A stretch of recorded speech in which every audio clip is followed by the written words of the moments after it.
జిల్లాలో ముగ్గురు మంత్రులు ఉన్నారు. పొంగులేటి శ్రీనివాసరెడ్డి గారు, బట్టి విక్రమార్క గారు, తుమ్మల నాగేశ్వరరావు గారు.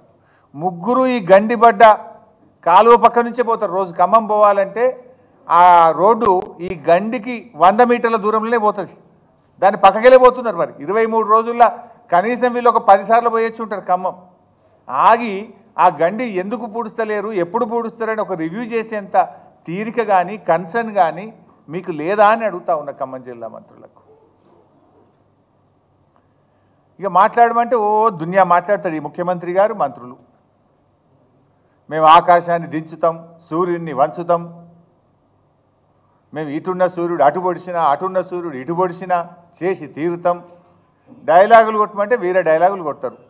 22 రోజుల్లో ఒక గండి పూడ్చడం చేత కాదా నీకు? ఇక మాటలు మాట్లాడమంటే ఆకాశాన్ని వంచుతాం, సూర్యుడిని దించుతామని మాట్లాడతారు. గండి పూడ్చడం 22 రోజులుగా ఒక గండి పూడ్చడం చేత కాలేదు అంటే ఇది ప్రభుత్వ నిర్లక్ష్యం కాకపోతే, ఇది మీ నిర్వాకం కాకపోతే ఇంకేంటి అని చెప్పి నేను ఈరోజు అడుగుతా ఉన్నా. 9 మంది ఎమ్మెల్యేలను ఖమ్మం జిల్లాలో గెలిపిస్తే పంటలు ఎండబెట్టడమే మీరు ఆ రైతులకు ఇచ్చే బహుమానమా అని అడుగుతా ఉన్నా. 9 మంది ఎమ్మెల్యేలను గెలిపిస్తే హెలికాప్టర్ కూడా పంపకుండా 9 మంది ప్రాణాలను బలిగొట్టినటువంటి పరిస్థితి మీది. 3 మంత్రులు ఉన్న జిల్లాలో 3 లక్షల ఎకరాల పంటను ఎండబెడుతున్నటువంటి పరిస్థితి. ఇదా కాంగ్రెస్ పార్టీ చేసినటువంటిది?